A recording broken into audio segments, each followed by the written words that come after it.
Piers, of course, had said goodbye to British terrestrial television. What would have been 2 years ago? No, 4 years ago. But is it 4 years? 4 years ago. Wow. Goodness me, time flies when you're having fun. It does. I don't look any older. I know what you mean, but it's been 4 years. That's what the internet does to you. And you've had 1 billion views online. Yes, I'm a YouTuber. I'm a Justin Bieber of journalism now. I mean, who thought you would ever be a YouTuber? Do you know what's interesting? People ask me, why did I go, like, fully YouTube? And the answer is my kids. Right. So I've got 4 kids, Yeah. from 32 down to 13. None of them watch normal television. Anyone who's got kids will know the same thing. None of them read print newspapers. None of them obviously have vinyl records or anything. Everything's digital, digital, digital. And they're all like, Dad, we don't want to have to watch a show on television at 8 o'clock, live the way you're doing it. Why are you doing that? Why don't you just go into YouTube and run them much longer and do it that way? So I did it, and it worked. We started getting unbelievable views for these interviews. I mean, I did Cristiano Ronaldo, 23 million people watched that. Donald Trump, Kanye. I went to Kyiv and did President Zelensky. Huge, huge numbers. And I realised this is the future. I love conventional television. I've been in it most of my professional media life. And that will still go on generationally with older people, I think. But as we all know in the business, young people's eyes are being basically dictated to now by YouTube. They're crucial. So they're all watching on YouTube. But the good news, if you aren't into YouTube and you're a little bit older than your kids, Piers Morgan Uncensored is coming to your TV screens on Channel 5. I mean, there is a slight love-hate between you and some people, isn't there? I like to think so. I don't care if you love me or hate me or love to hate me or hate to love me. I'll take any of those permutations as long as you watch me. OK. And what about Donald Trump, though? Because Where's your relationship at the moment? Yeah, you've had this relationship. It's good. We text each other. He calls me occasionally. I was in a black cab recently and the phone went. I saw it was the president and I was like, well, this is a bit awkward with just me and the cabbie. So I took the call. Mr. President, I could see the cabbie's eyes like, whoa, what's happening here?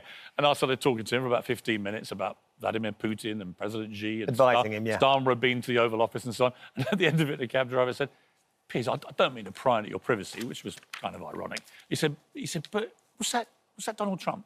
It was, actually. He went, do you know what? He said, I've been driving this cab 37 years. I've never had anyone in the back of the cab talking to the President of the United States. Can I dine out on this? I said, well, I will be. Yeah. I said, I'll be talking about it on this morning. Unquestionably. So, it's the nature of it. It's very, you told the viewers to prepare themselves. It's very centred on America, really, rather than British politics, British news, isn't it? But if you look at, we're all fascinated by the Trump presidency. There's always a lot going on there. It's very consequential for the world. We do a lot of stuff on the Israel-Hamas war. I think British people are very interested in that. A lot of stuff on the Russia-Ukraine war.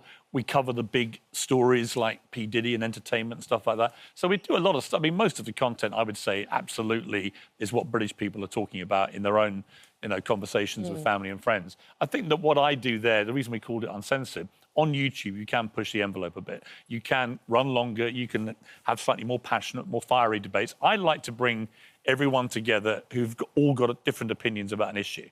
Put them all together, especially if they have big followings where they're influencing how people think, and get them to really go at each other and try and get out of that to some sort of truth or settlement on certain agreed points. I think it's a valuable thing. So do you, if everyone's shouting their case loudest? Well, I don't like them all shouting at the same time. But is there any concession at the end that actually, do you know what, they have got a point and that's altered? Sometimes, and I think that's when it's really good. Yeah. It's really good and it's really important. I don't like to say that I'm on your side or your side about anything. Don't think it's a journalist's job to take sides. But what I do want to have passionate, sometimes fiery debate. It's bound to be. You're talking about wars in some cases. People are going to get very animated. But the deal we've done with 5 is that we're going to have all our stuff as normal airing on our YouTube channel all week in full. And there'll be a highlights show of about 90 minutes, which will go on 5 at the weekend. And the first one is on Friday at 11. And it's going to be, I think, I've seen it, it's pretty pacey, it's pretty animated. I think people will think, wow, this is unusual. It's not the kind of thing you normally see on linear British television. So I think people will find it, look, they know me, they know my style. It's nothing particularly unusual that I'm, at the centre of a lot of rowdy debates. But I like to think that also through it, you'll learn a lot of stuff. I try and get on the smartest people who know about these things in the world and get them to debate. So in that way, it's very interesting. I also do big one-on-one interviews with a lot of big people. Yeah. And I think that also people will see a bit of that as well. So you get a mix. You get a mix of the one-on-one interviews, the kind of, I did a lot of life story stuff, and it's not quite the same, but I will sit with people like Ronaldo and do the big interview that led to him leaving United, all those kind of things. So you'll get big interviews, big debates, but I hope when you watch it, you're informed, you're entertained, and you come away thinking that you know a little bit more about whatever that issue is than you did before you started watching. You have had some really big guests over the course of your career. Who's been your favourite?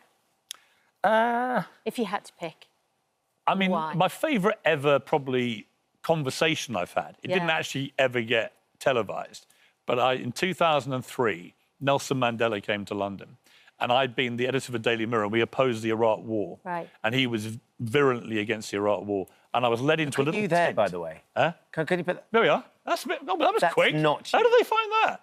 I didn't even mention that. You've They're got on a good it. team. You know what? They're an award-winning team. That was award-winning This is team. an award-winning team. I tell you what, that was impressive, because I didn't mention it, but that is Nelson Mandela wanting to do a selfie with me. And, but I had about 20 minutes with him in a little tent, and it was honestly one of the most memorable experiences of my life. So I've interviewed 4 American presidents, some of them, like Clinton, several times. I've done 11 British prime ministers. I've done pretty well every big celebrity in the world, from Oprah to Beyonce to whatever. I'll interview anybody. I find people fascinating.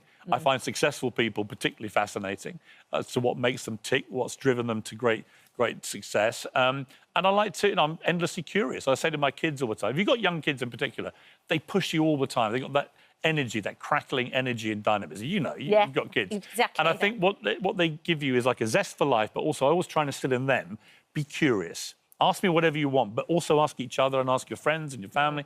Be constantly curious. That I'm sure that the key to longevity in life is to never get bored about life. Yeah. Just always look forward, be interested, be curious. Yeah, Ask questions. I absolutely agree. And that's infectious, actually. It The is. minute they start doing it, you do it back home. I'm just generally a professional, nosy person.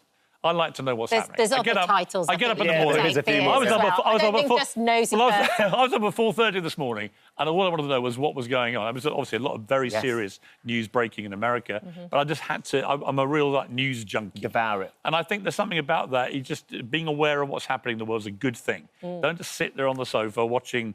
This morning. No, I'm joking. You can the award-winning this enjoy morning. that. The award-winning this morning. I mean, do sit on the sofa, because I'm sitting on the sofa, but also just But the great thing about curious. our show, the great thing about a lot of those shows is we do talk about some of these things. I know you're sticking around because we're going to go through some of the headlines as well. Sure. And Nick and Piers Ashley Morgan Uncensored starts tomorrow night at 11 p.m. on 5. Tune in, yes, have a look. do. And if you don't know how to work the YouTube app, it's on your smart TV. I had to show my mum how to work the YouTube app on the smart TV.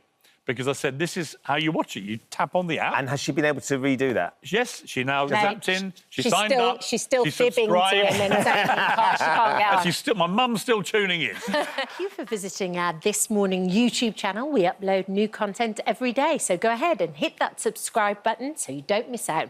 And we'll see you in the morning.